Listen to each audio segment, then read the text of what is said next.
E aí, turminha? Bom dia, tudo bem? Como é que passaram de ontem para hoje? Vamos retomar nossos estudos de Processo Penal 2. Lembrando que na aula de ontem nós tivemos a oportunidade de ver alguns outros procedimentos especiais que estão previstos no Código de Processo Penal. Então, além do procedimento especial do Tribunal do Júri, afeta aos crimes dolosos contra a vida, nós vimos o procedimento nos crimes funcionais, procedimento nos crimes contra a honra, procedimento nos crimes contra a propriedade imaterial, além de passar os olhos para um procedimento de restauração de autos que eu disse para vocês, olha, não é relevante porque não é processo, então não está dentro da nossa disciplina. E ainda vimos que no Código de Processo Penal ainda há a previsão de um procedimento para aplicação de medida de segurança por fato não criminoso. Sabemos que toda essa parte do Código de Processo Penal foi revogada tacitamente pela Lei 7.209 de 84, que reestruturou a parte geral do Código Penal, além, obviamente, também da Lei de Execução Penal, que é a 7.210, que veio logo na sequência. E ali nós encerramos essa parte dos procedimentos no Código de Processo Penal. Eu disse para vocês, olha, ainda há alguns procedimentos em legislações extravagantes. E eu queria trabalhar dois desses procedimentos com vocês, que considero muito simples, mas que considero de extrema importância para a vida prática de vocês. O primeiro procedimento que eu gostaria de enfocar é o procedimento nos crimes de competência originária dos tribunais. Este procedimento, eu cheguei a mencionar para vocês na aula de ontem, ele está previsto na Lei 8.038, de 28 de maio de 1990. O ano de 1990 foi um ano extremamente profícuo, né, na produção legislativa no Brasil. Com uma razão de ser. Depois da distensão política que aconteceu no Brasil a partir de 79, 80, ali já no governo de João Batista Figueiredo,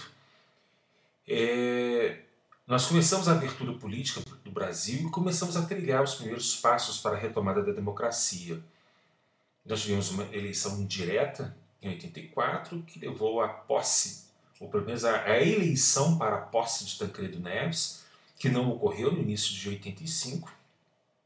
Teve aí um pequeno golpe de Estado para segurar o José Sarney, que era o vice, como presidente.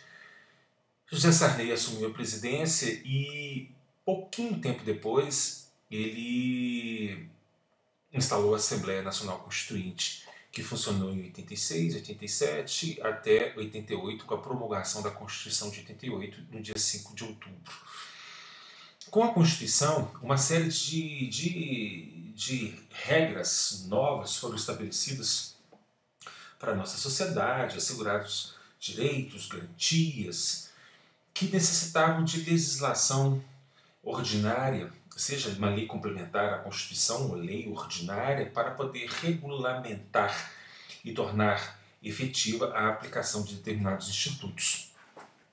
Uma das leis que rapidamente foi criada, isso vejam só, a Constituição de 88, em 89 nós tivemos a eleição do Collor assumiu no início de 90 e Collor botou fogo no circo. Por isso que em 1990 nós tivemos uma boa parcela de importante legislação que está em vigor até hoje. E dentre elas, aí sim retomando, nós temos a Lei 8.038. E por que essa Lei 8.038 ela foi de extrema importância? Eu vou até abrir a Lei 8.038 aqui, ó, vejam. Institui procedimentos para os processos que especifica perante o Supremo Tribunal Federal, Superior Tribunal de Justiça e o Supremo Tribunal Federal. Esta lei, além de trazer do artigo 1º até o artigo 12 os processos de competência originária desses tribunais superiores, não sei se vocês chegaram a estudar, ela trazia a reclamação, olhem aí para a tela, a partir do artigo 13, do artigo 13 até o artigo 18, e vejam qual lei que revogou. Lei 13.105 de 2015. Que lei é essa? É o Código de Processo Civil Brasileiro. Essa lei vigorou integralmente lá de 1990 até 2015, com a entrada em vigor, na verdade, do novo Código de Processo Civil entrou em vigor em 2016. Então, até 2016 foi a entrada em vigor do novo Código de Processo Civil. Então, esse Código de Processo Civil novo, ele revogou a parte referente à reclamação, não tocou na intervenção federal, não mexeu no habeas corpus mesmo porque, percebam, o artigo 23 nos remete ao Código de Processo Penal, não tocou na ação rescisória, na revisão criminal, nem mandado de segurança, porque remete também à legislação processual em vigor, revogou todas as normas referentes ao recurso extraordinário e ao recurso especial. Manteve recurso ordinário em habeas corpus, recurso ordinário em mandado de segurança, apelação civil e agravo de instrumento também são normas muito perfunctórias. E alterou alguma coisa aqui nas disposições gerais. Então essa lei veio justamente para regular todos esses procedimentos dos nossos tribunais superiores. E dentre esses procedimentos, os processos de competência originária desses tribunais. Esta lei, ela veio, vejam, aplicabilidade inicial, desça os olhos pela tela e veja aí a aplicabilidade inicial. Estabelecendo o processo de competência originária no STF e no STJ. Tão somente. E em 1993, 3 anos depois, praticamente 3 anos depois, veja, no dia 26 de maio, é que veio a Lei 8658. O que essa Lei 8658 fez? Ela estendeu a aplicabilidade da Lei 8038 no que toca ao procedimento do artigo 1º até o artigo 12 para os tribunais de justiça dos estados, para o Tribunal de Justiça do Distrito Federal e para os tribunais regionais federais. Aqui, para vocês não me deixarem mentindo sozinho. Se você entra aqui na Lei 8.038, vocês vão perceber, olha aqui, olha, vide, olha aqui à direita na tela, vou botar cá em cima na tela, vide Lei 8658 de 93. Se você clica nela, é uma lei de 3 dispositivos. Na verdade, nós temos norma realmente relevante só no primeiro artigo, porque o segundo e o terceiro são aqueles dispositivos de praxe, que a lei entra em vigor na data da sua publicação e revogam-se tais e tais dispositivos. As normas dos artigos 1º a 12, inclusive, da Lei 8.038 de 90, aplicam-se às ações penais de competência originária dos Tribunais de Justiça dos Estados, do Distrito Federal e dos Tribunais Regionais Federais. Então, esse procedimento do artigo 1º até o artigo 12, que inicialmente entrou em vigor para regrar o processo de competência originária do STF e do STJ, a partir de 93, foi estendido também para os tribunais dos estados, Tribunal Regional Federal e Tribunal de Justiça do Distrito Federal. Ok? Muito bem. Vamos voltar aqui para o nosso PowerPoint. Quando que um processo é de competência originária de um tribunal? Quando que, ao invés de iniciar um processo penal lá no juiz da vara criminal, ou no juiz do juizado especial criminal, esse processo vai ter o seu início no Tribunal de Justiça, ou no Tribunal Regional Federal, ou no STJ, ou no STF. Quando a pessoa acusada, ou pelo menos uma das pessoas acusadas, tiver foro por prerrogativa de função. Aquele foro que as más línguas costumam chamar de foro privilegiado. E nós temos uma gama de servidores públicos no Brasil, sejam de cargos efetivos, sejam de cargos de livre nomeação, de livre exoneração, sejam de mandatos eletivos, que hoje, por força constitucional, e aí essa força vem seja da Constituição da República, seja da Constituição dos Estados, possui esse foro no tribunal. Foro que permite um processo de competência originária de um tribunal qualquer. Antes de falar um pouquinho sobre essas pessoas que possuem esse foro, pergunto a vocês, faço na forma de uma provocação. Vocês são favoráveis ao foro por prerrogativo de função? Também conhecido como foro privilegiado? Eu não vou ficar aqui parado olhando para a tela esperando vocês pensarem, não. Vocês dêem uma pausa aí, dá uma pausa e pense um pouquinho antes de retomar o curso dessa aula. E eu acredito que a maioria de vocês vai levantar a mãozinha na hora e falar assim: eu sou radicalmente contra o foro prerrogativo de função. Mesmo porque existe um movimento na sociedade brasileira contrário a esse foro. Muito movimentado pelos veículos de imprensa, pelos mais diversos motivos, pelas mais diversas ideologias políticas que estão por trás destes movimentos. Muito bem. Vamos partir de algumas hipóteses para que vocês cheguem às suas conclusões. E eu não estou sendo crítico à opinião de vocês, não. Claro, nós estudamos numa universidade. Houve um tempo que o slogan da FUMEC era sensacional. Era assim, Universidade de Ideias. Eu não sei por que esse slogan foi abandonado, porque é a essência, ele traz a essência, demonstra a essência do que deve ser o plano universitário. Ali, realmente, dentro da nossa sala de aula, nos nossos espaços de convivência, nos nossos centros acadêmicos, nós temos verdadeiramente universidades de ideias. E todas devem ser ouvidas, todas devem ser respeitadas.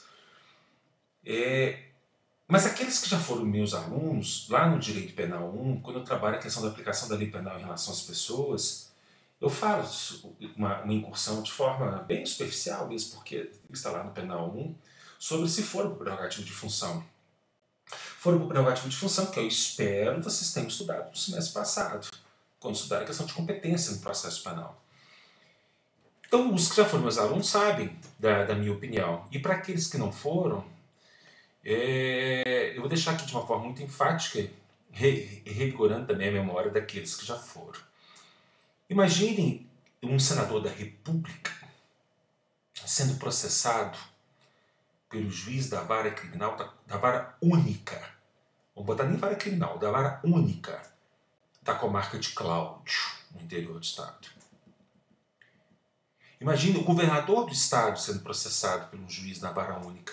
O senador da República ainda está numa esfera administrativa diferente. Mas imagine o governador do estado, que é aquele ordenador de despesas que paga o salário daquele juiz, né, porque ele separa o duodécimo dos recursos do estado e repassa para o tribunal. E se ele não repassar esse duodécimo, o tribunal não tem dinheiro para pagar a remuneração dos seus servidores. Imagina aquele governador do estado sendo julgado e condenado, absolvido por um juiz lá de primeiro grau. Imagina o presidente do Tribunal de Justiça sendo julgado pelo seu juiz de primeiro grau. Aquele juiz que está em estágio probatório ainda, que tem uma carreira longeva pela frente e que muito depende da boa vontade dos senhores desembargadores no tribunal.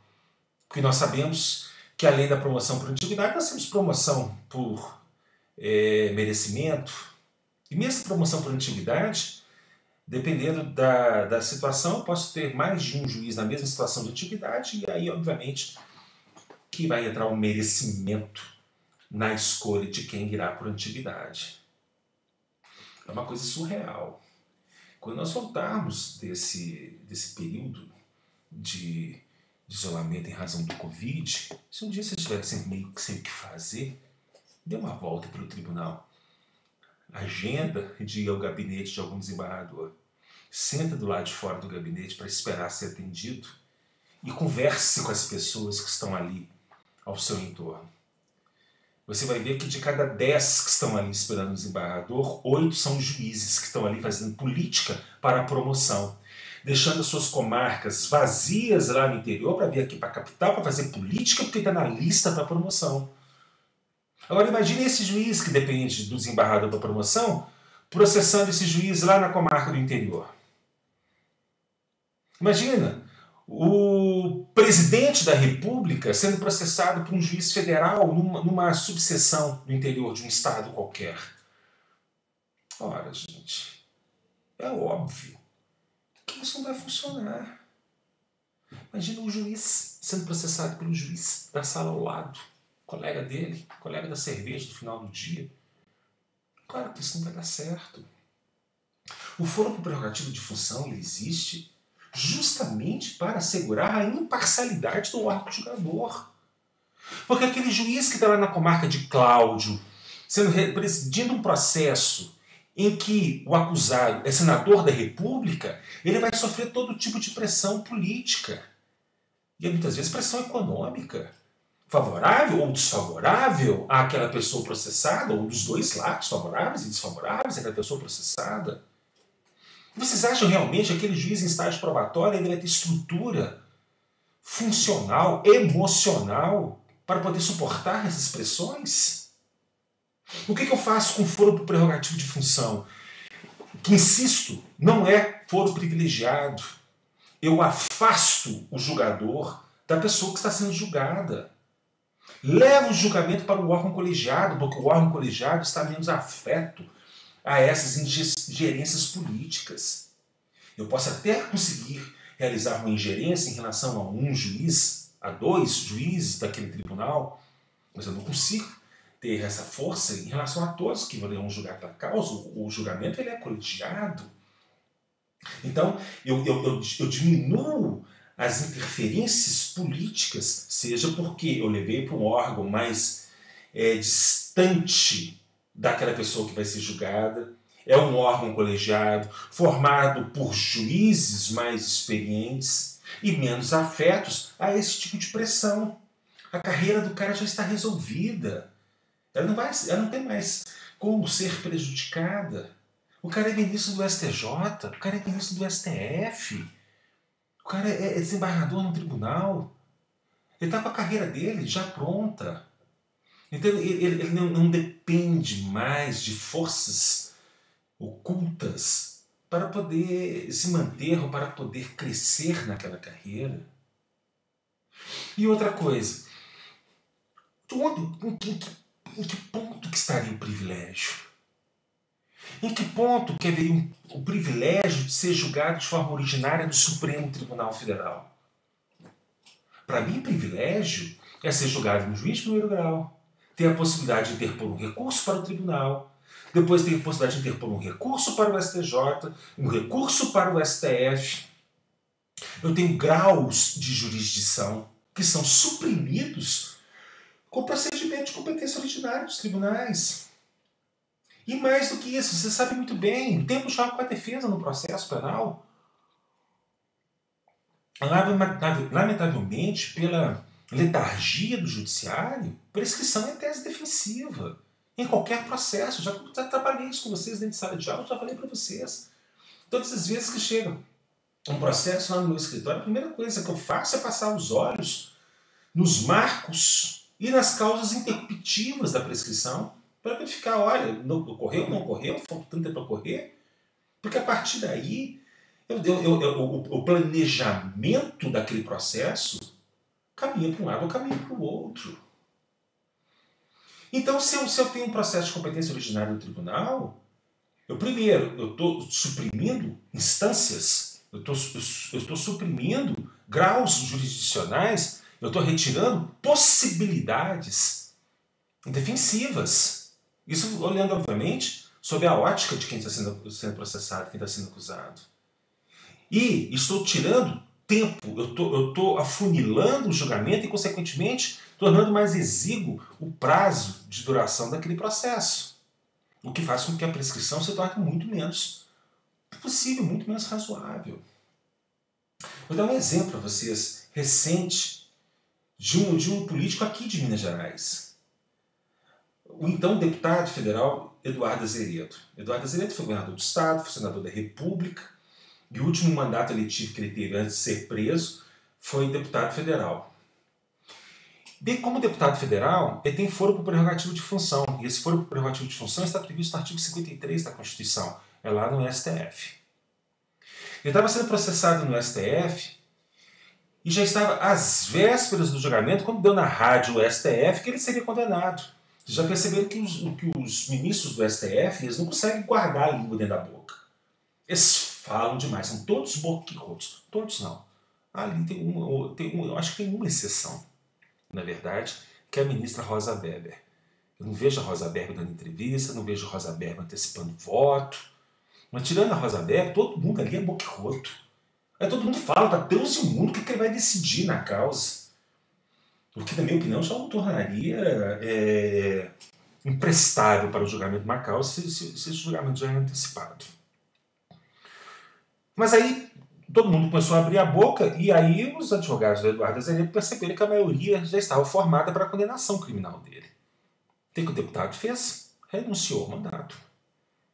Ele até trouxe uma série de questões pessoais, familiares, para renunciar ao mandato. Mas pelo momento no processo que isso aconteceu, ficou óbvio para todos que o que ele estava querendo era perder o seu foro por prerrogativa de função. E aí, ao perder o seu foro por prerrogativa de função, o processo saiu do STF e foi parar numa vara federal. Nem foi vara federal, começar no Mineiro, foi uma vara estadual. Aqui na comarca de Belo Horizonte. Ele está preso. Não sei por que ele foi preso. Porque as notícias todas que traziam que ele completaria 70 anos de idade um tempo para trás e que as penas estariam prescritas. Alguma pena não estava prescrita nessa história, por isso ele continua preso.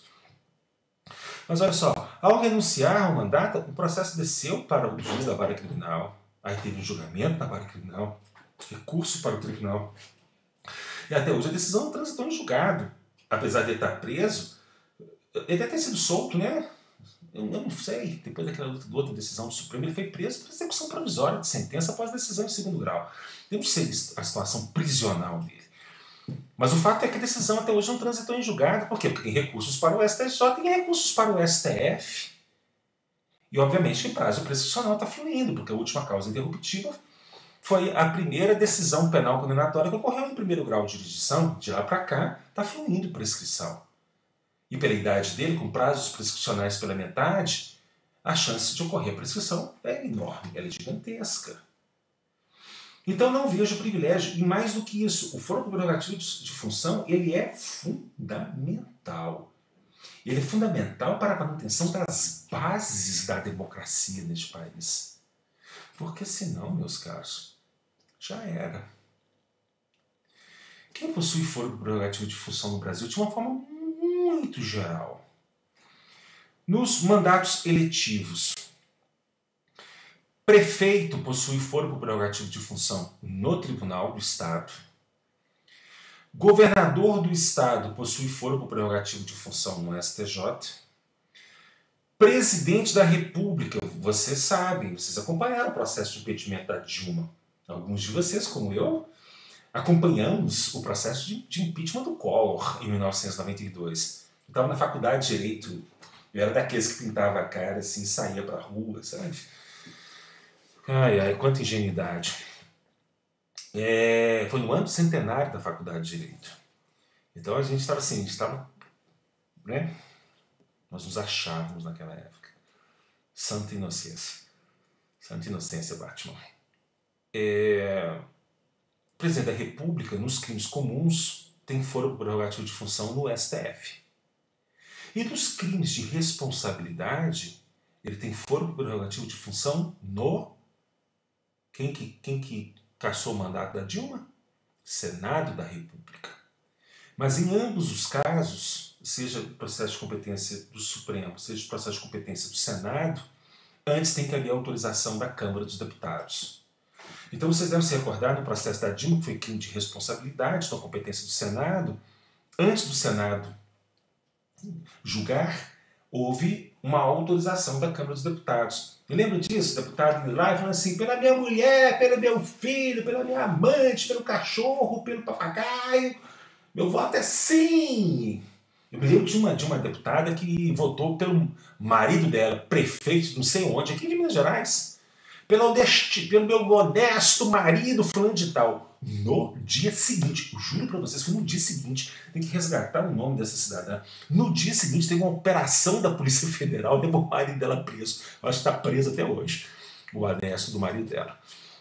Mas aquele ali foi um processo de autorização realizado na Câmara para admitindo a acusação que havia contra o presidente da República, o Senado da República pudesse julgá-la.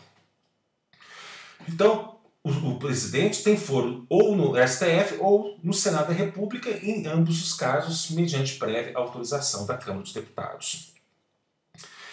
O vereador não tem nada, coitado. O vereador só tem imunidade em relação às suas palavras, aos seus escritos e aos seus votos dentro da sua legislatura, na circunscrição do município. É só o que ele tem de imunidade. O vereador não tem foro prerrogativo de função, por isso é processado no primeiro grau de jurisdição. Os deputados estaduais possuem foro por prerrogativo de função no STJ. Os deputados federais e os senadores da República foram por prerrogativo de função no STF.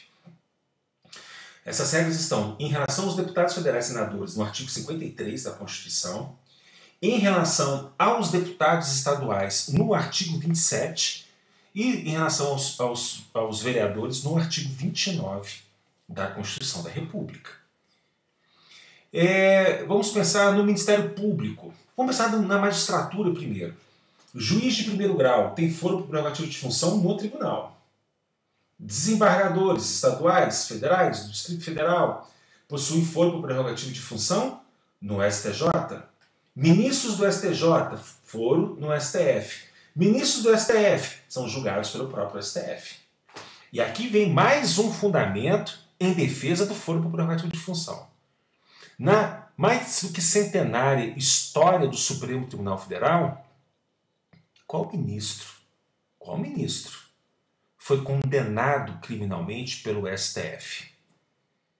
Nós já tivemos casos de cassação de ministro, mas ele foi cassado pelo Senado da República. Até hoje na sua história. Mas condenação criminal pelo STF, nenhum. Isso quer dizer que todos os nossos ministros na história do Supremo Tribunal Federal, de muito mais de 100 anos, todos os ministros foram pessoas quase que santas. Eu não sei como é que nenhum deles foi beatificado ou canonizado.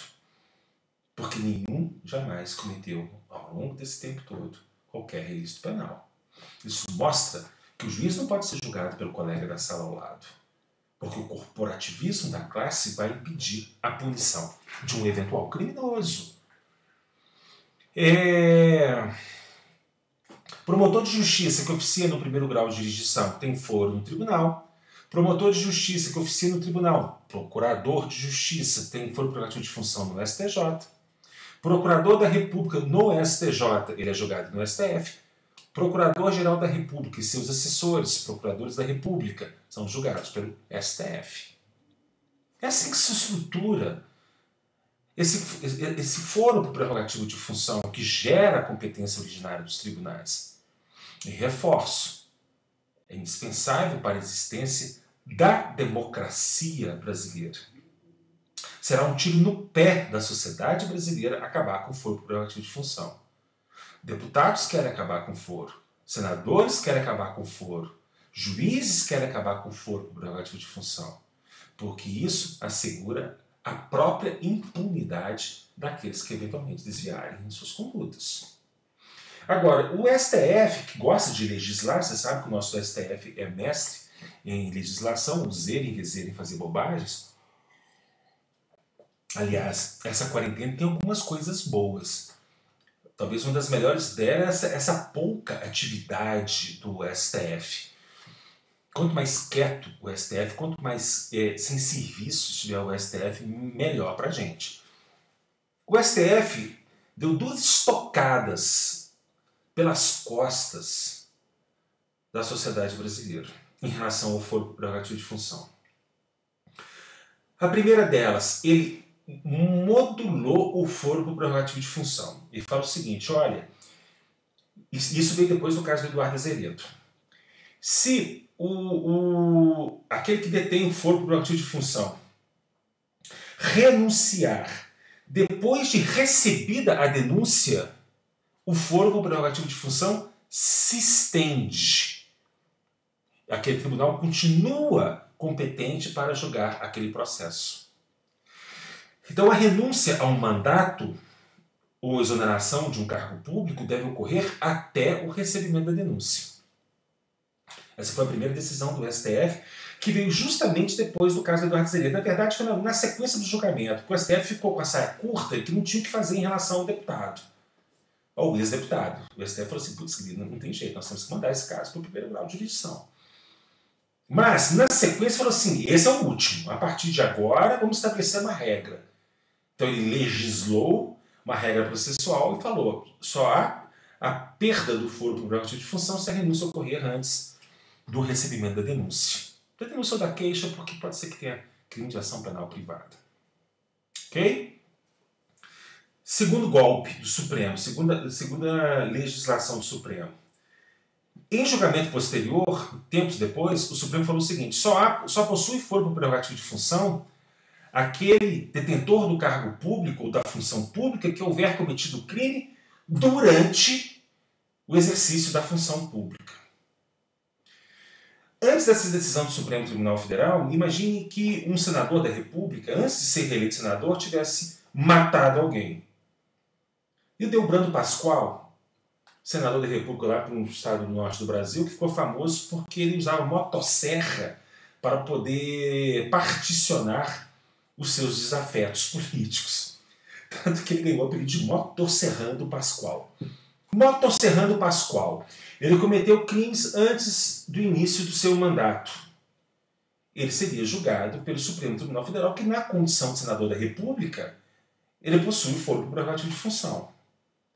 Veio o Supremo e falou, só terá foro prerrogativo de função aquele que cometeu crime durante o exercício do mandato ou durante o exercício do cargo da função pública. Aí nós caímos no mesmo problema. Então, se um senador da República comete um crime lá na comarca de Cláudio, antes de ser reeleito senador, ele não possuía foro prerrogativo de função, um cidadão comum, candidato ao Senado da República. Aí ele comete um crime, sei lá, foi pego com uma certa quantidade de droga lá naquela cidadezinha. Pouco tempo depois, ele é eleito senador da República, é apostilado, toma posse. Ok? Segundo o Supremo Tribunal Federal, ele tem que ser julgado pelo juiz da comarca de Cláudio. Opa! Mas a existência do foro prerrogativo de função não é justamente para evitar essas ingerências políticas? Agora o cara é senador da República. Não, ele tem que ser julgado pelo Supremo Tribunal Federal. Por isso que eu falei uma punhalada atrás da outra nas costas da sociedade brasileira. É tudo o que esse senador quer. Ele quer ser julgado pelo juiz. Lá da comarca de Cláudio. Esse processo nem vai cair na imprensa. Vai ficar tudo quietinho lá. Ele vai vir pesado em cima daquele juiz. Ele, como senador, vai lá no tribunal para também buscar uma força política dele. Essa decisão vai ser imparcial? É claro que não vai. Mas é o que está por hora em vigor, pelo menos enquanto esses 11 cavaleiros do Apocalipse estiverem no Supremo Tribunal Federal. E enquanto isso, tramitam projetos de emenda à Constituição, PECs, para tentar acabar ou pelo menos estabelecer critérios mais restritivos desse foro prerrogativo de função dentro do nosso Congresso Nacional. Ok? Muito bem. Então, por força da Constituição da República ou da Constituição dos Estados, você define o foro prerrogativo de função. Definiu o foro prerrogativo de função, você vai para a Lei 8.038 de 1990, porque nela você encontra o procedimento do processo e julgamento desse crime de competência originária de um tribunal. Aqui não está todo o procedimento não, tá, gente? Ele está em 2 páginas, porque eu quis fazer ele bem mastigadinho, e aí ele não coube numa página só. Todo esse procedimento está previsto do artigo 1º até o artigo 12 da Lei 8.038 de 1990. Então, do 1º ao 12 e nada mais. É claro que nós vamos buscar regras no Código de Processo Penal aplicáveis de forma subsidiária a este procedimento. O que está previsto neste procedimento? Logo no artigo 1º, ele fala do oferecimento de denúncia ou de queixa e estabelece o prazo de 5 dias para a denúncia, caso o denunciado esteja preso, 15 dias caso o denunciado esteja solto. Regra absolutamente desnecessária, porque essa regra já existe no Código de Processo Penal. É a mesma regra, não houve mudança em relação ao prazo para o oferecimento inicial. Isso está previsto no artigo 1º. E como nós trabalhamos com a hipótese de crimes que se iniciem mediante queixa, vamos imaginar que o servidor público que tenha foro por prerrogativo de função tenha cometido um crime contra a honra de um particular. Você vai no Código Penal brasileiro, lá no artigo 145, e vê que aquele crime somente se procede mediante queixa. Nós vimos isso na aula passada, na aula de ontem. Então a queixa vai ser oferecida em qual foro? No foro competente, que é aquele definido pela prerrogativa de função.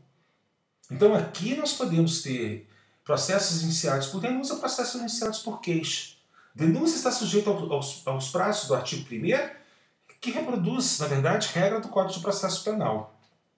Queixa deve ser oferecida no prazo de 6 meses, regra prevista, vou te ter colocado aqui, não coloquei, regra prevista lá no artigo 103 do Código Penal. Regra da parte geral do Código Penal. Então, no artigo 103 nós temos o regramento em relação ao prazo decadencial para o oferecimento da queixa. O prazo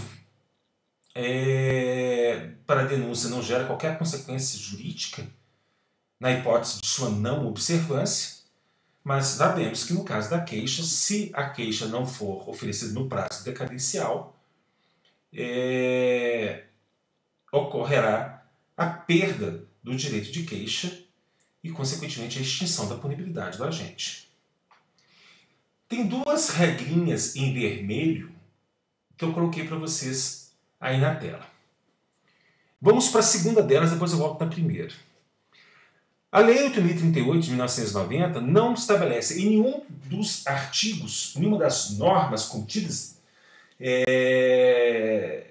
desses artigos 1º a 12, o número máximo de testemunhas que podem ser arroladas, seja pela acusação, seja pela defesa.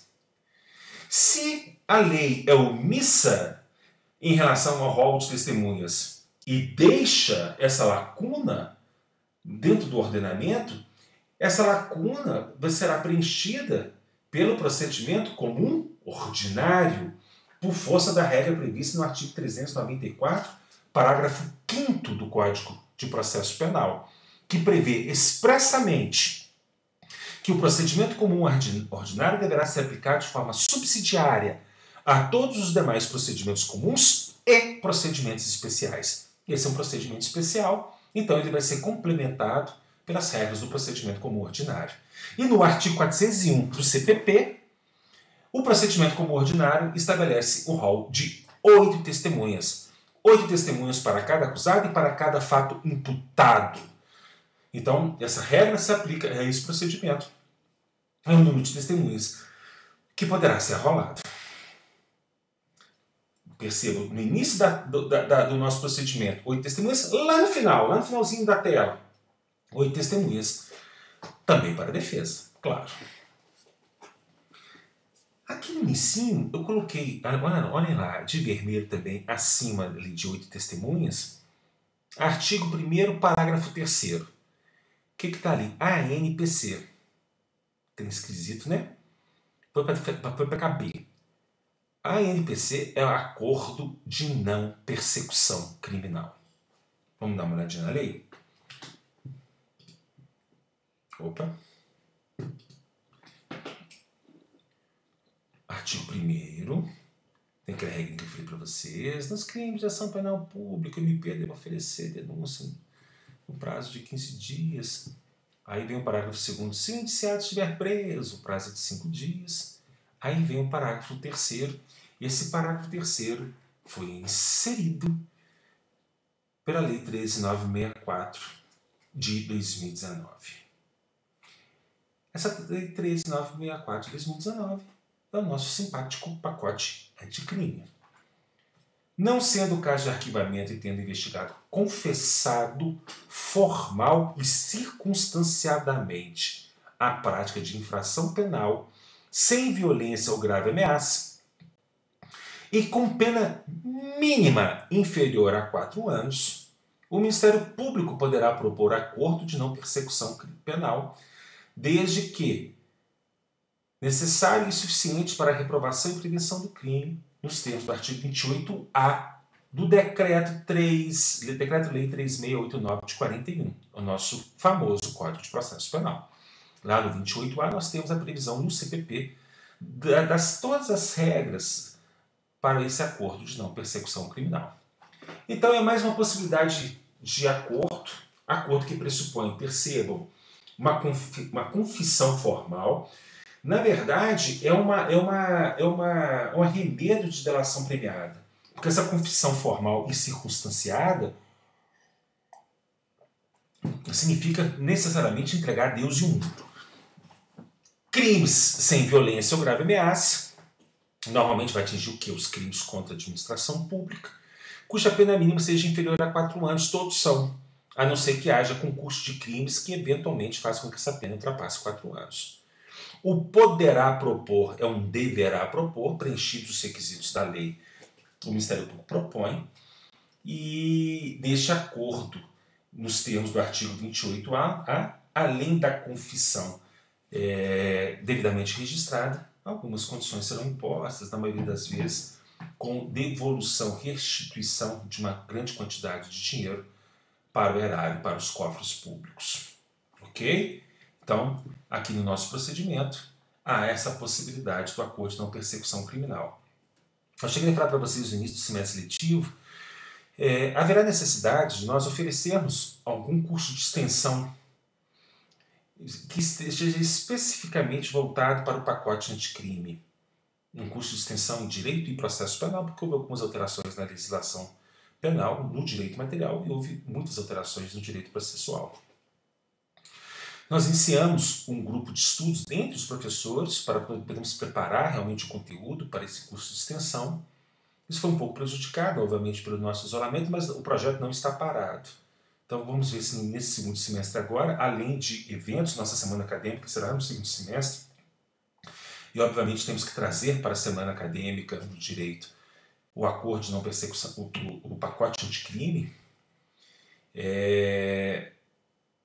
aprovado pelo Congresso Nacional, e vamos ver se a gente oferece um curso mesmo, porque como vocês passaram pelo processo penal 1 e boa parte daquilo que foi modificado está lá no processo penal 1, seria importante que vocês se atualizassem. Aqueles, obviamente, que têm algum interesse na atualização neste campo do conhecimento. Muito bem. Veio a denúncia, veio a queixa, não houve o acordo de não persecução criminal. O nosso denunciado será notificado para oferecer defesa preliminar. A defesa preliminar ela está expressamente prevista no artigo 4º. Olha, eu estou marcando o artigo 4º da lei. Apresentada a denúncia ou a queixa ao tribunal, far-se a notificação do acusado para oferecer resposta no prazo de 15 dias. Aqui nós temos defesa preliminar. E é uma defesa preliminar com essência de defesa preliminar. Ou seja, nessa defesa preliminar eu vou discutir tão somente recebimento ou rejeição da inicial. Nada mais. Por quê? Porque a especificação de provas, a oposição de exceções, a juntada de documentos extremamente relevantes para a instrução criminal, rol de testemunhas, virão na defesa chamada de defesa prévia. Está lá no artigo 8º, no final dessa tela. Observe no final da tela. Ali nós temos a defesa prévia. Então essa defesa preliminar, ela existe tão somente para discutir recebimento de inicial. É igual a defesa preliminar que nós vimos ontem lá no artigo 514, no procedimento para os crimes funcionais. Aqui nós estamos trabalhando também com funcionários públicos. Só que funcionários públicos que possuem foro prerrogativo de função. Então o mesmo regramento, sem exceção estabelecida pela súmula 330 do STJ, nós temos para esses servidores com foro prerrogativo de função. Aqui eu só discuto recebimento ou rejeição.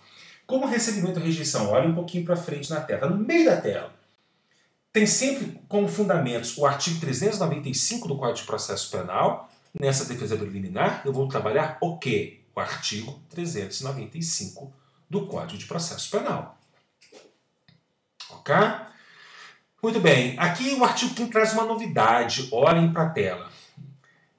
Estão vendo aí? Há a possibilidade da acusação oferecer uma impugnação à defesa preliminar. Maravilha! É uma sobreposição de contraditório. O único problema é que o Ministério Público fala duas vezes e a defesa só uma. O querelante fala duas vezes, a defesa só uma. Então quis criar um procedimento mais democrático, o legislador, e acabou metendo as mãos pelas pernas. Porque olha só, olha lá no início, denúncia, o promotor falou. Defesa preliminar, a defesa falou também. Pronto, encontrei o ponto de equilíbrio, agora o juiz decide. Não, eu vou abrir vista à acusação para impugnação.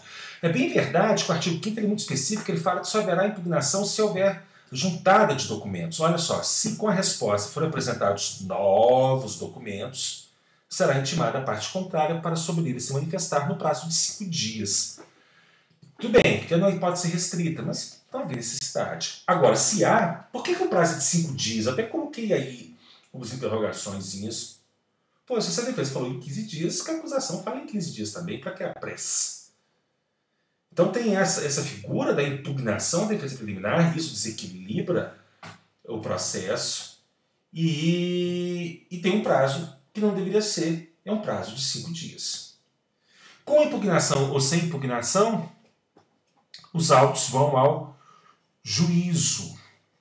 O juízo da causa, gente, até este momento, é o relator do processo. O que eu chamo aqui de relator do processo? Quando é oferecida a denúncia, e essa denúncia ela é distribuída no tribunal, ou a queixa é distribuída no tribunal, qualquer que seja o tribunal, aquele tribunal, por força do seu regimento interno, vai ter um órgão competente para o processo de julgamento. Pode ser o pleno, como acontece no Supremo Tribunal Federal, mesmo porque o Supremo Tribunal Federal tem apenas 11 ministros. Pode ser um órgão especial. Pode ser um grupo de turmas ou um grupo de câmaras. Turmas no STJ, por exemplo, um grupo de câmaras. Então, no caso do STJ, nós temos lá 2 turmas de competência criminal. Pode ser o conjunto dessas 2 turmas, as 2 turmas reunidas. Aqui no Tribunal de Justiça de Minas Gerais, nós temos 8 câmaras criminais. Pode ser um grupo dessas câmaras, ou todas essas câmaras reunidas, ou pode ser o órgão especial, ou pode ser o pleno. Quem vai decidir efetivamente qual é o órgão competente dentro do tribunal é o próprio tribunal. E ele faz por meio do seu regimento interno.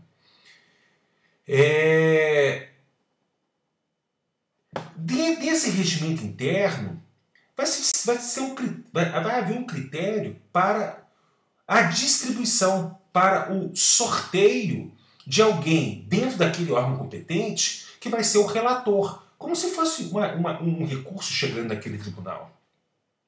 E este relator, seja o desembargador relator, seja o ministro relator, ele é responsável pela condução do processo.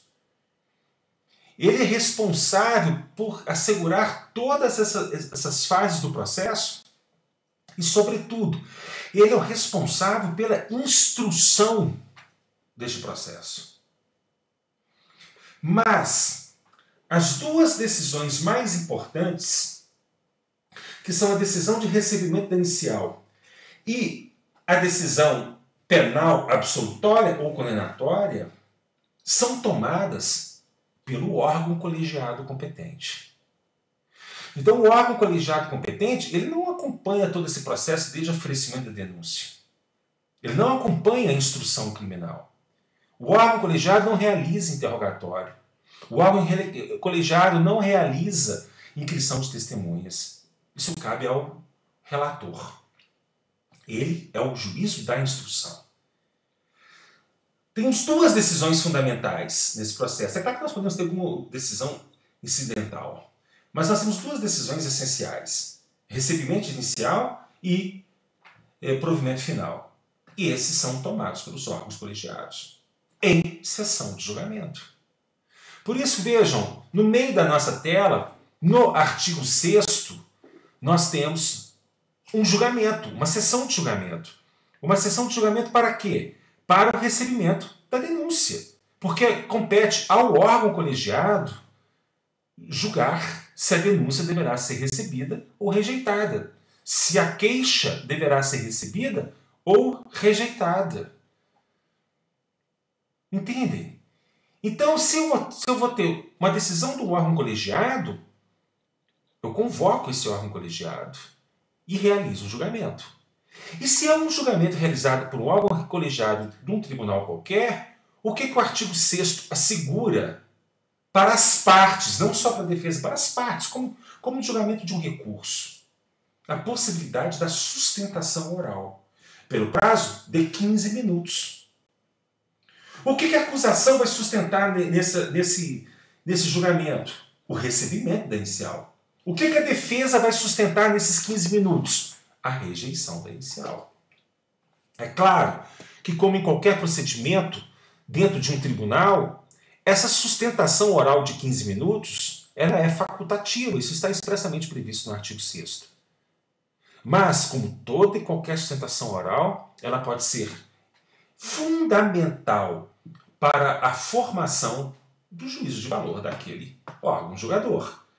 Então, essa decisão é uma decisão colegiada, ela é tomada pelo órgão competente, cuja competência foi definida pelo regimento interno daquele tribunal, e nesse julgamento, que vai gerar um acórdão de recebimento ou de rejeição inicial, é possível a sustentação oral, tanto da acusação como da defesa, pelo prazo de 5 minutos, para trabalhar o quê? Os fundamentos do artigo 395 do CPP.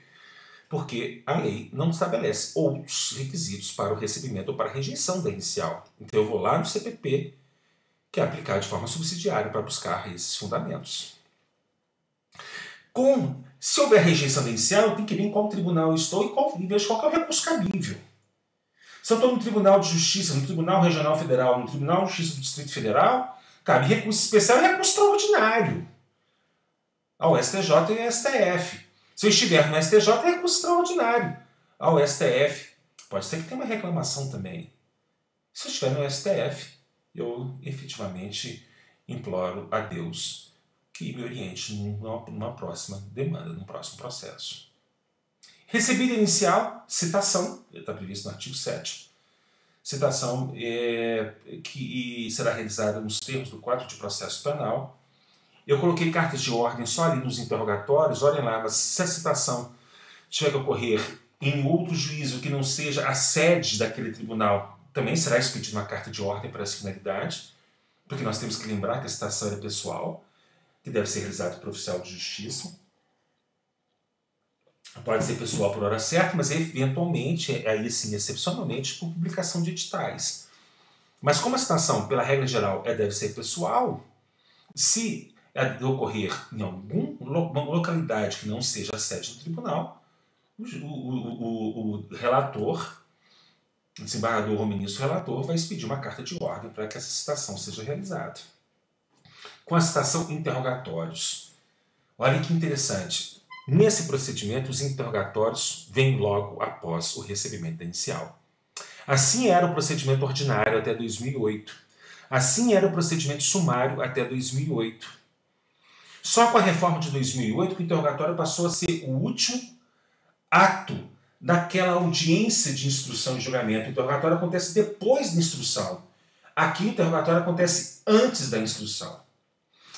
E logo que a reforma do Código de Processo Penal ocorreu em 2008, as defesas começaram a sustentar nos tribunais que estes interrogatórios deveriam, à luz do novo Código de Processo Penal, ou do Código de Processo Penal reformado, ocorrerem após a instrução. Até que veio a Ação Penal 470. Que ação penal foi essa? A ação penal do famoso mensalão. Vocês devem se recordar, eram 40 ladrões, o Alibaba ficou de fora desse processo. Durante as investigações, um dos ladrões foi retirado, houve denúncia em face de 39 e a denúncia foi recebida em face de 38. Citação e, na sequência, o quê? Expedição de cartas de ordem para interrogatórios. Na ação penal 470, o Supremo Tribunal Federal fixou o entendimento de que aqui nós não devemos aplicar de forma subsidiária o Código de Processo Penal. E o fez com razão. Porque não há lacuna, não há omissão legislativa. O artigo 7º é claro. Ocorrida a citação, está no próprio artigo 7º, o que nós vamos fazer? Interrogar. Isso está expressamente previsto na lei. Se está expressamente previsto na lei, nós não podemos aplicar de forma subsidiária o Código de Processo Penal. Então, na ação penal 470, o STF espancou qualquer dúvida que pudesse existir. Os interrogatórios continuam no início do procedimento, antes da instrução criminal. Interrogatórios que vão seguir a forma democrática estabelecida pelo Código de Processo Penal, vão se desenvolver sobre o crivo do contraditório. Nós já tivemos a oportunidade de falar sobre isso. Quando trabalhamos, lá no início do nosso semestre, a audiência do artigo 400, e como muito provavelmente a pessoa ou as pessoas a serem interrogadas, elas não residirão na sede daquele tribunal, o tribunal terá que expedir aos seus juízes inferiores as chamadas cartas de ordem. Ok? Lembrando que todos os acusados têm o direito de acompanhar o interrogatório do acusado interrogando.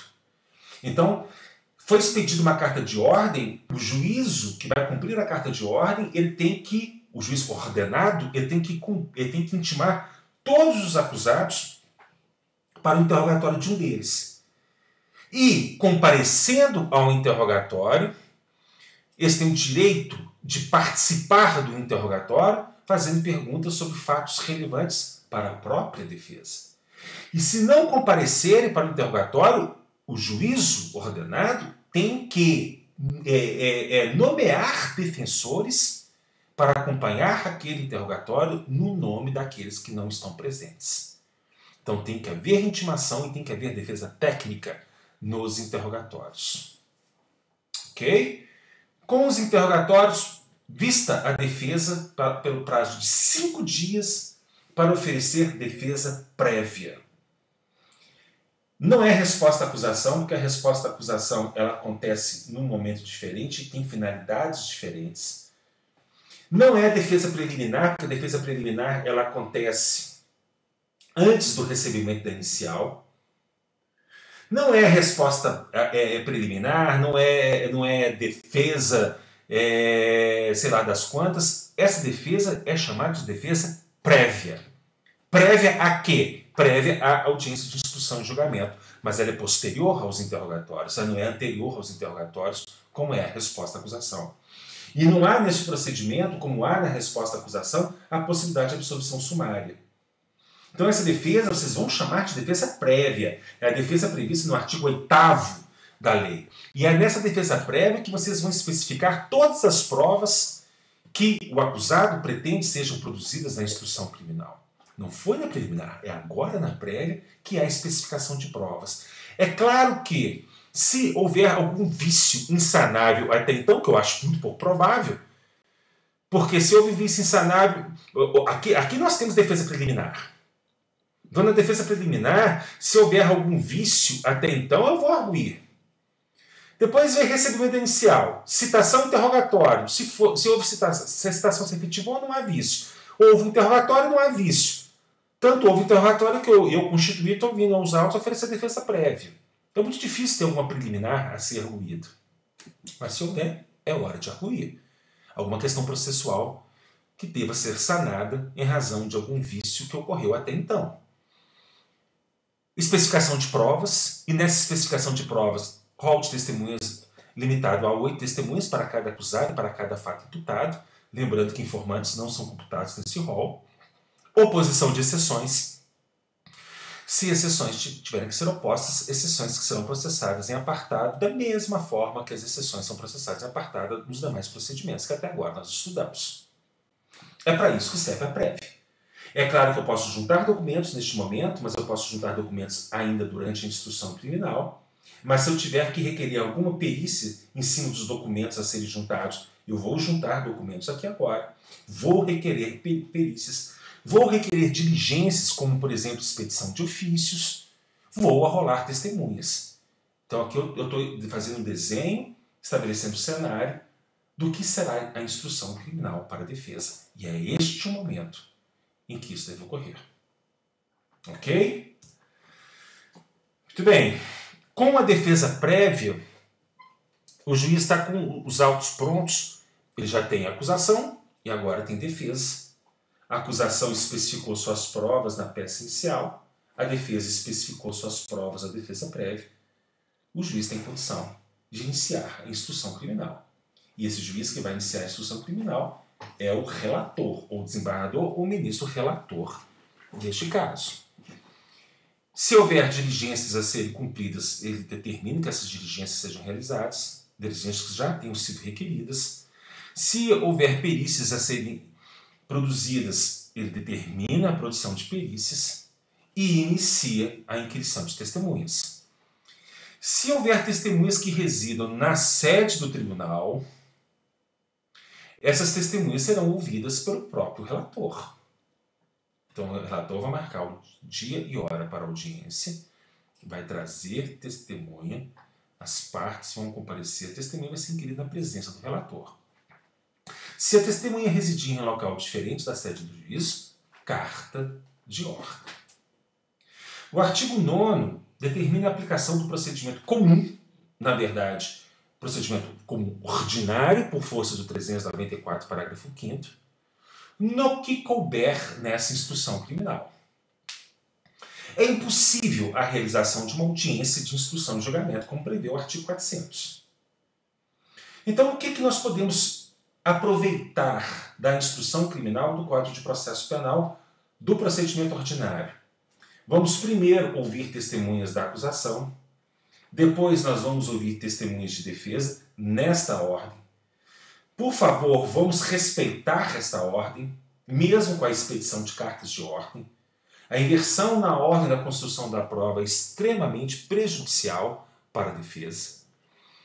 Podemos promover acareações entre testemunhas, podemos ouvir peritos, podemos promover reconhecimento de pessoas ou coisas, lembrando que somente acontecerá na sede do tribunal se a pessoa a ser ouvida residir na mesma cidade da sede do tribunal.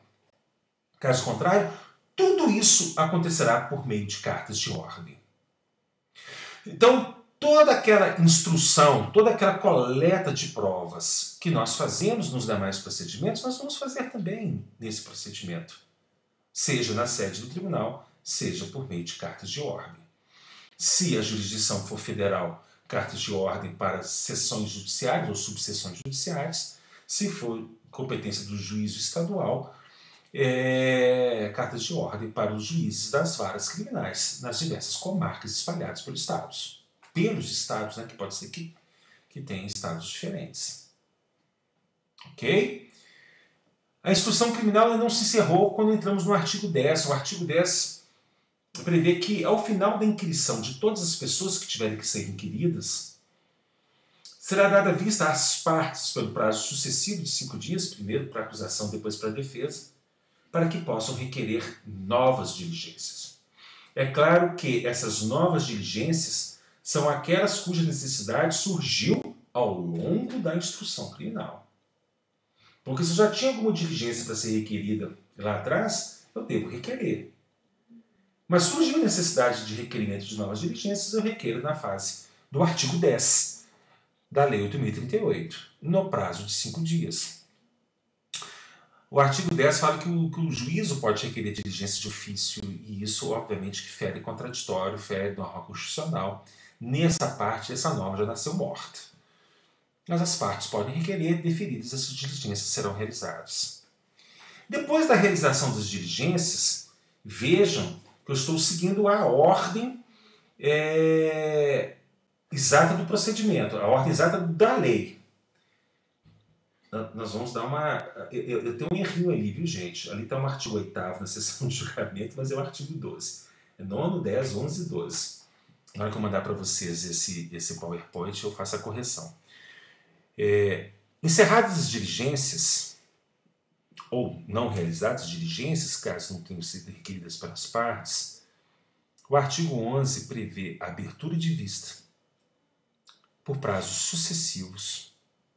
Primeiro acusação, se houver denúncia, primeiro MP, depois assistente, se houver. Se for queixa, primeiro querelante, depois MP, na condição de custos leves. Depois defesa, e os prazos são sucessivos. Se os autos ainda forem físicos, hoje é muito difícil, nós temos processo de competência de um tribunal em autos físicos, mas se os autos forem físicos, vistas sucessivas para os acusados. Se os autos forem eletrônicos, o importante é que se respeite primeiro vista a acusação, depois vista a defesa. E aí o prazo pode ser comum, porque todos têm acesso ao mesmo tempo aos autos. Para a apresentação de alegações escritas. Vejam que eu não chamei de alegações finais. Por quê? Porque como nós estamos trabalhando com um órgão colegiado, ainda haverá uma sessão de julgamento. E nessa sessão de julgamento haverá a possibilidade de sustentação oral. Olha um pouquinho para frente, lembrando que ali onde está o artigo 8º é artigo 12. Haverá a possibilidade de sustentação oral. E nessa sustentação oral é que nós teremos efetivamente as alegações finais. Então as alegações finais são orais. Muito se discute se ambas são obrigatórias, se ambas são facultativas. Eu entendo que é fundamental que haja alegações finais no processo. Se a defesa apresentar alegações escritas, eu vejo que a sustentação oral ela é facultativa. Se a defesa não apresentar alegações escritas, a sustentação oral passa a ser obrigatória. Então, se as alegações escritas bastarem para aquela defesa, elas passam a ser alegações finais e a sustentação oral não vai ocorrer. Aconteceu isso no processo do mensalão. Eu não lembro se vocês acompanharam o julgamento. Nem todas as defesas foram à tribuna sustentar no dia de julgamento. Se contentaram com as alegações escritas apresentadas. Mas se porventura a defesa não apresentar no prazo de 15 dias alegações escritas, deverá haver alegações orais, o que não pode ficar sem uma e sem outra. Se não vierem as alegações escritas, o tribunal marcar julgamento e a defesa não comparecer para alegações orais, o tribunal tem que suspender a sessão e aí sim nomear defensor para apresentar as alegações escritas. Eu não posso ficar sem as alegações finais. Eu recomendo, neste caso, como o julgamento é técnico, não é julgamento como, por exemplo, no tribunal do júri, que eu vou trabalhar alegações com juízo leigo, eu recomendo, neste caso, a apresentação das duas. A apresentação das alegações escritas, porque nas alegações escritas eu tenho a possibilidade de trabalhar de uma forma mais rica, mais detalhada, a tese ou as teses defensivas, a tese ou as teses de acusação, e ainda vou à tribuna para poder pensar aquilo que há de mais importante nas minhas alegações escritas, seja pela acusação, seja pela defesa, para tentar formar, obviamente, o convencimento daquele órgão julgador. Percebam que na sessão de julgamento, as partes, por força do artigo 12, têm a possibilidade de realizar a sustentação oral pelo prazo de 1 hora. E aqui, diferentemente do que acontece no procedimento do tribunal do júri, é 1 hora para cada acusado. Se eu tenho 1 hora para cada acusado, eu tenho que ter também, isso para a defesa, eu tenho que ter também 1 hora para cada acusado para a acusação. Aí pense no processo do mensalão, havia 38 acusados no momento em que o processo foi a julgamento. Então, em tese, eu tenho que disponibilizar 38 horas para a defesa. 1 hora para cada acusado. Independentemente dele ser defendido, mais de um ser defendido pelo mesmo advogado. É o acusado que tem o direito a 1 hora. O Gurgel, que na época era o Procurador-Geral da República, também teria direito a 38 horas. O que o ministro relator fez? O relator era o ministro Joaquim Barbosa. Ele chamou o Gurgel, Eduardo Gurgel, e virou para o Gurgel e falou o seguinte: olha, Gurgel, você tem direito a 38 horas. Você vai precisar de 38 horas? O Gurgel falou: é óbvio que não. Mesmo porque normalmente o Ministério Público faz a acusação em bloco. Quanto tempo você precisa? Eu acho que umas 5 horas são suficientes. E assim foi feito. Por um acordo do juízo com a parte interessada, ele disponibilizou não mais do que a lei permite, mas disponibilizou aquilo que foi acordado: 5 horas para a acusação. 1 hora para cada acusado. Nem todos sustentaram, mas nós tivemos ali naquele julgamento do mensalão umas 30 horas de sustentações orais à defesa, mais as 5 horas do Gurgel deu ali 3 dias inteiros. Não, 3 dias não. 1 dia e meio inteiro, 3 dias de trabalho, 4 dias de trabalho para colher todas as sustentações orais na sessão de julgamento. E aí essa sessão de julgamento, da mesma forma que a decisão de recebimento da inicial, ela ocorre no órgão colegiado que seja competente por força do regimento interno daquele tribunal para processo e julgamento daquela demanda. E aí o tribunal, na mesma sessão de julgamento, é claro que essa sessão de julgamento ela pode se estender por dias, não só para sustentações orais, mas até para o julgamento, porque pode haver pedidos sucessivos de vista dos autos. Na mesma sessão de julgamento é proferido o acórdão. Então, vamos relembrar o caso do mensalão. 11 ministros que compunham o pleno daquele tribunal competentes para julgar o mensalão. O relator, que foi o juiz da instrução, vota primeiro, relata e vota. Aí vem o revisor, pediu vista. Foi paralisado o julgamento. E aí, normalmente, dependendo da complexidade do processo, como era o caso do mensalão, o presidente do tribunal, não o relator, o presidente do tribunal, negocia com aquele ministro ou aquele desembargador que pediu vista o tempo que seja necessário para ele fazer a análise. Quanto tempo? 2 semanas? 1 semana? Não, eu preciso de 1 mês. Então já marca para dar em 1 mês a continuação daquela sessão de julgamento. Não, eu preciso de 1 semana. Então na sessão da semana seguinte, nós já vamos pautar esse processo de novo. E aí na semana seguinte ele traz o voto dele. Mas o próximo julgador, ele pode pedir vista também. Então o julgamento ele pode se arrastar, às vezes, por ano, dependendo da quantidade de juízes e do tempo necessário para que esses juízes possam votar. Mas ao final dessa mesma sessão de julgamento que se arrastou por meses, é lavrado o acórdão. Acórdão que vai desafiar recursos dependendo do tribunal julgador. Relembrando que se for um tribunal estadual, um tribunal do Distrito Federal, um tribunal regional federal, eu tenho os recursos próprios ao STJ e ao STF. Se o acórdão for prolatado pelo STJ em competência originária, eu tenho recurso ao STF.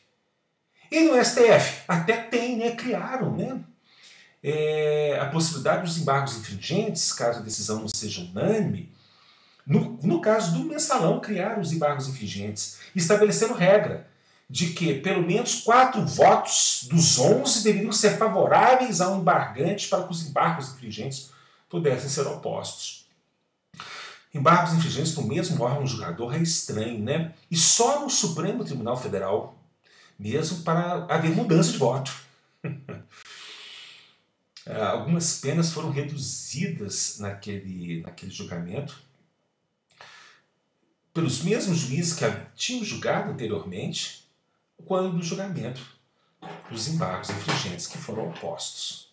Nós vamos estudar os embargos infringentes quando chegarmos na etapa recursal. Não se iludam muito com determinados acontecimentos históricos no Brasil. Muitos falaram, olha, esse julgamento do Supremo Tribunal Federal foi um marco para a história jurídica brasileira e para a história política, por exemplo.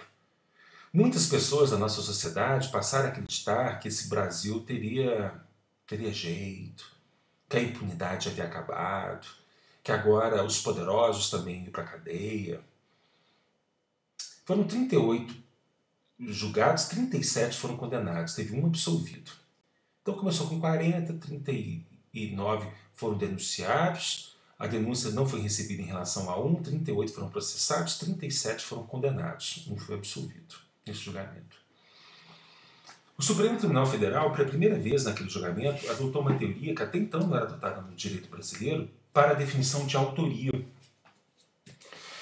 O Supremo Tribunal Federal passou a adotar a teoria do domínio finalista de fato. E para que o Supremo Tribunal Federal passou a adotar essa teoria? Para retirar a responsabilidade penal do núcleo político, que supostamente seria o núcleo dos mandantes, em face de alguns atos praticados pelo núcleo executor, que, segundo o Supremo Tribunal Federal, seriam atos que partiam da vontade dos próprios executores, não dos mandantes. Então o mandante mandava fazer A, o executor fazia A e B. Não havia prova que ligava o B ao mandante. Exclui o B do mandante, pune o mandante por A, pune o executor por A e por B. Qual que foi o resultado disso? Os mandantes, depois do julgamento dos embargos infringentes, pegaram penas em torno de 8 anos e pouquinhos, tiveram penas maiores de 10 anos, 11 anos. Os executores, como Marcos Valério, publicitário, pegaram pena de 40 anos, Marcos Valério pegou pena de 42 anos. E apesar de ter por diversas vezes proposto delação premiada, a delação premiada dele nunca foi aceita. Porque a delação premiada atingiria de forma visceral não só aquele núcleo político processado, mas provavelmente Alibaba e todos aqueles que eventualmente também estiveram por trás dessas empreitadas criminosas e que não foram efetivamente processados. Não sei se vocês se recordam disso, os mandatos de prisão foram expedidos no dia 15 de novembro de um ano qualquer aí para trás.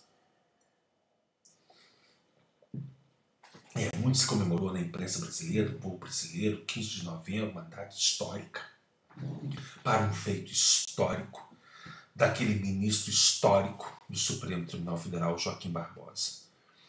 Teve um dos acusados, um dos condenados, que estava em férias no resort na Bahia. Esse condenado fretou um avião para se apresentar preso no dia 15 de novembro perante o Supremo Tribunal Federal. Porque estava tudo calculado. Na época, Dilma era presidente da República. No final daquele ano, Dilma relaxou as regras para a concessão de indulto. Então, o indulto atingia os condenados apenas que tinham cumprido 1/3 da pena nos crimes cometidos sem violência ou grave ameaça, cuja pena não ultrapassasse 12 anos. Então, as penas não podiam ultrapassar 12 anos. Mas era 1/3, os caras tinham que ficar presos 4 anos. A Dilma, naquele ano, relaxou para 1/4, diminuiu para 1/4. Não os atingia ainda. Mas aí já no governo Temer reduziu para 1/5. E o cálculo que eles tinham feito era para daí a 25 de dezembro, no segundo Natal, depois daquele dia 15 de novembro, ele já teve cumprido o estágio suficiente, necessário. Eu acho que, na verdade, como é que foi? A Dilma reduziu para 1/5, Temer para 1/6, ou 1/4 e 1/5. Ou foi 1/4, 1/5, 1/5 e 1/6. Estou achando que 1/5 e 1/6. Para, no segundo decreto de indulto, todos saírem com 1 ano e pouquinho de pena cumprida. E assim foi feito. Então nada daquilo aconteceu ao acaso. A admissibilidade dos embargos infringentes, a alteração dos votos nos embargos infringentes, redução da pena do núcleo político, a adoção da teoria do domínio finalista do fato, a expedição de mandados de prisão no dia 15 de novembro, depois os decretos de indulto que vieram reduzindo os prazos necessários para a concessão, os períodos de prova necessários para a concessão de indulto, tudo isso fez parte daquele engendramento. E não é à toa que no julgamento do processo de impeachment da Dilma, o Lewandowski, inovando, rasgando mais uma vez a Constituição da República, homologou a cassação do mandato, mas não retirou dela os direitos políticos. Coube à sociedade mineira dar uma resposta a isso, não elegendo a ex-presidente ao cargo de senadora da República. Ok? Eu havia já previsto nesse mesmo slide o próximo procedimento que nós vamos estudar, que é o procedimento na lei de drogas, mas considerando o fato de nós já estarmos com 1h20 minutos, né, 20 e poucos minutos de aula, eu vou deixar o procedimento da lei de drogas para a nossa próxima aula, na próxima semana. Prometo a vocês que nessa semana, ao longo dessa semana, eu corrijo as provas e corrijo as atividades autoinstrucionais. E eu dei uma aceleradinha no estudo, da aula passada, principalmente no estudo daqueles procedimentos, para liberar um tempo para a gente. Eu gostaria de, na semana que vem, fazer um encontro ao vivo com vocês, uma aula síncrona, para a gente repassar eventuais dúvidas, porque vocês estarão às vésperas de uma semana de provas, e para que a gente possa também tirar dúvidas em relação à correção da prova. Seria importante que eu corrigisse essa prova com vocês, porque afinal de contas, nela a gente fez um apanhado aí de um dos procedimentos, e a forma de trabalhar esses procedimentos não é muito diferente daquilo que nós vamos fazer na próxima prova. Então, na semana que vem, eu trabalho o procedimento na lei de drogas, paro por aí, a gente faz uma aula síncrona, que pode ser na terça-feira, no segundo horário, para a gente não fazer uma aula às 7h40 da manhã. Na terça-feira, então, a gente faz uma revisão, tira as dúvidas, né? Rever de novo. Então, vocês têm que ter estudado, então a gente tira as dúvidas em relação ao conteúdo e repassa a correção da prova, para na outra semana a gente realizar a nossa segunda avaliação. Combinado assim? Muito obrigado, gente, pela atenção. Deixa eu voltar aqui para o nosso procedimento, com esse procedimento da lei de drogas no encerramento da aula. Muito obrigado pela atenção. Fiquem com Deus, tenham uma ótima semana e até a próxima aula na semana que vem. Um grande beijo.